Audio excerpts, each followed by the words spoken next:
Zëri që lëviz komunitetin. Albaus TV për shqiptarët në Australi.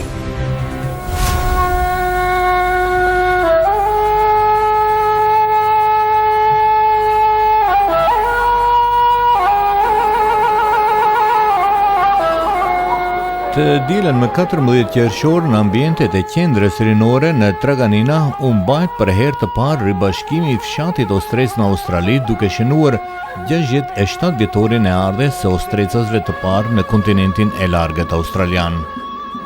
Kjo ide lindi nga një bisede thjesht me zotëriut Latif Balla dhe Abedin Demirit, ku ky i pari rrëfente kujtimin nga e kaluara dhe një ngjarje të përjetuar nga gjyshi i tij. Nga ajo bisedë lindi mendimi se historitë të tilla janë të shumta dhe nuk duhet të humbin me kalimin e kohës. Si rezultat, u organizua ky tubim, i cili pati një ehon të madhe dhe mblodhi së bashku të gjitha gjeneratat, duke nderuar veçanërisht ata që erdhën të parët dhe hapën rrugën e mira ostrecasve të tjerë.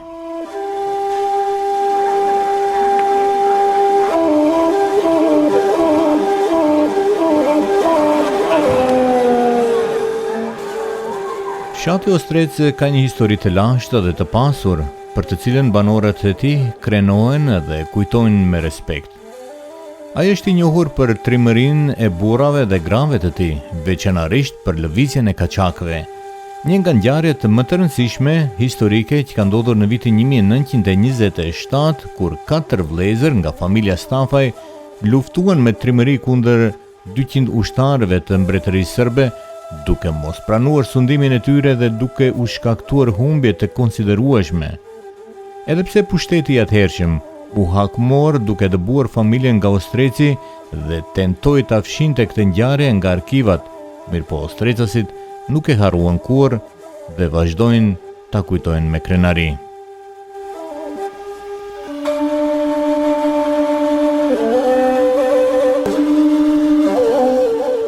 Një nga momentet më emocionuese të tubimit ishin dhe prezentimi i fotografive të vjetra familjare të sjella nga pjesëmarrësit.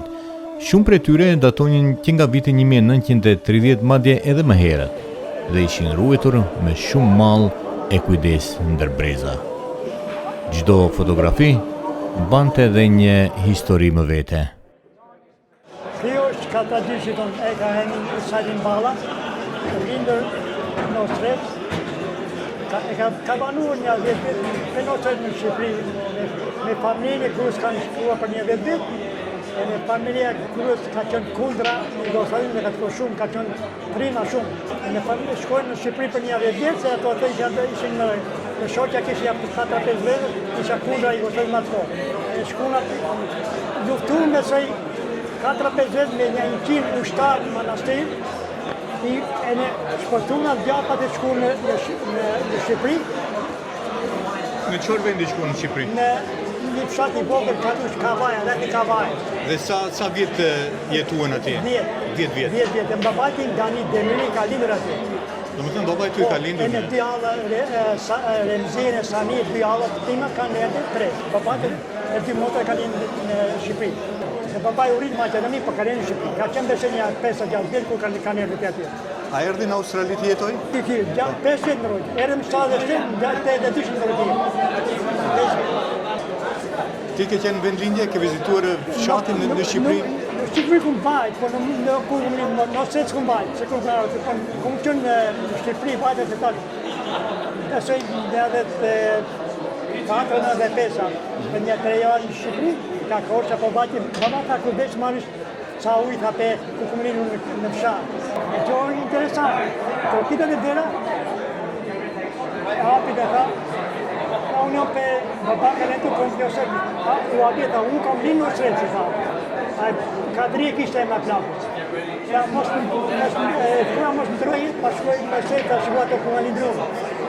Pa tha ti, qa familje?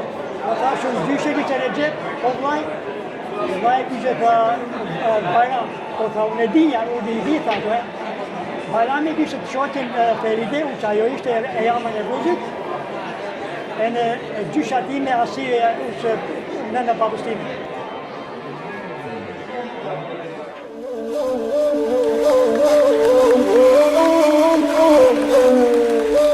Sot përveç ostrecit ton në vendlindje, ekziston dhe një ostrec tjetër në Turqi, i krijuar nga të shpërngulurit e hershëm. Një numër i madh jetojnë gjithashtu në Shtetet e Bashkuara të Amerikës, në Kanada dhe kuptohet këtu në Australi, duke ruajtur lidhjet me origjinën dhe traditat e tyre, tha zotriu Sabedin Nuredini, një ndër ata të parit të erdhur këtu në Australi, dhe shtoi se largimi nga fshati nuk ka qenë as pak i lehtë. Po kom qenë në Greqi shumë vjetë. Keni ikë në Greqi? Në Greqi kom qenë shumë vjetë. Në Greqi kom qenë në 17 vjetë.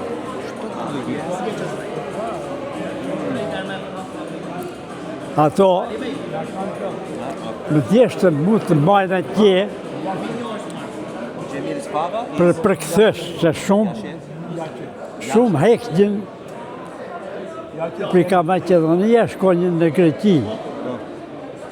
Si bet hekin për komunizmës shkonjën në kapitalizmë. Si e ndjeni vetën sot aty kur i shihni të gjithë këta njerëz nga Ostreci? Në unë kom qenë i pari këtu.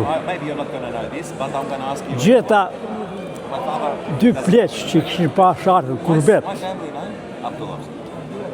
Po ato është një vetën e në runet, pleqë. Nga ishin atë? Po pi ka prespa ishin. Prespa.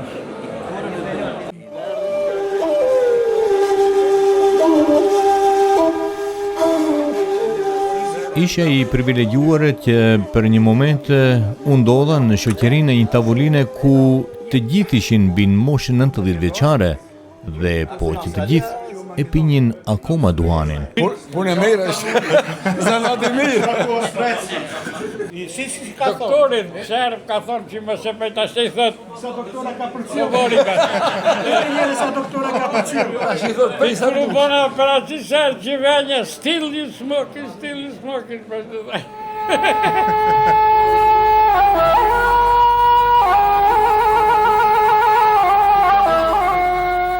Tubimi u zhvillua në një atmosferë të ngrohtë, plot emocione, kujtime dhe krenari për trashëgiminë e përbashkët. Të pranishmit dan histori, fotografi dhe kujtime që dëshmojnë rrugëtimin e gjatë të ostrecësve ndër dekada. Në fund, të gjithu pajtuan se këto rrëfime dhe kjo histori e pasur duhet të dokumentohet dhe të ruhet për brezat që do të vinë në mënyrë që identiteti dhe kontributi i ostrecësve të mos harrohet kurrë. It is with great pleasure and gratitude that I welcome you all to the 67th Ostrec reunion. Today we gather not simply as guests at an event, but as one family, one community, united by a shared history, a shared heritage and a deep connection to our beloved village of Ostrec. For many of us, Ostrec is far more than a place on a map. It is where our stories began. It is the village of our parents, grandparents, and ancestors.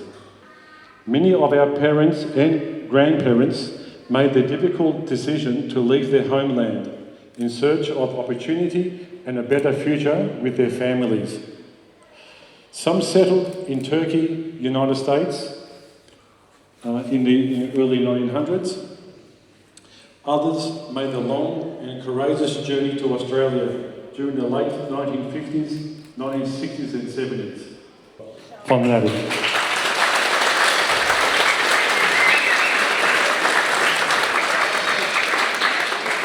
Thank you.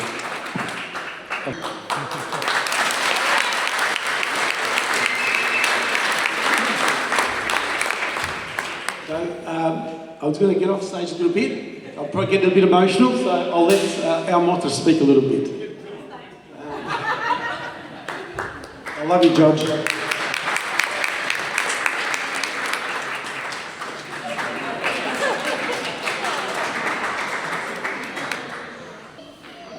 Sot jemi ne këtu, tamaj me në Ostreci. Të gjithë jemi një familji, si cili e ka historinë të vetë si kanë ardhur në Australi. Disa ikën në mes notës e nëse pan familin për shumë vjeta. Ska si ne, si kuvnojnë e ne si shajmë.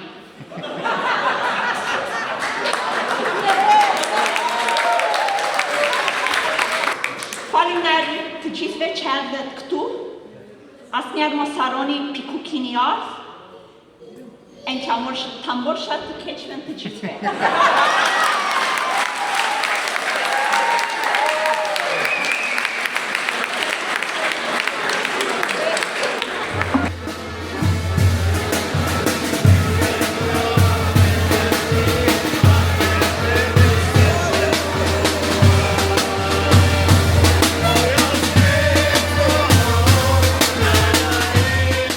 Nuk munguan as këngët e vallet nga treshi i dikurshëm muzikor Gjavdiu, Gjazekiri dhe Gjasafeti, të cilët ishin fillestarët e parë në Australi, që kanë martuar shumë të rinj dhe të reja, por edhe kanë mbajtur shumë tubime komunitare, duke u përcjellur këtë trashëgimi artistike edhe brezave të rinj.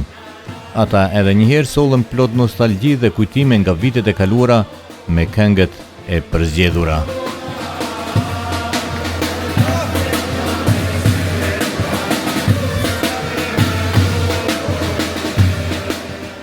Faleminderime të pafundshme për të gjitha ata gratë të cilët kishin përgatitur ushqimet falas dhe të gjitha ata që kontribuan në organizimin e këtij tubimi.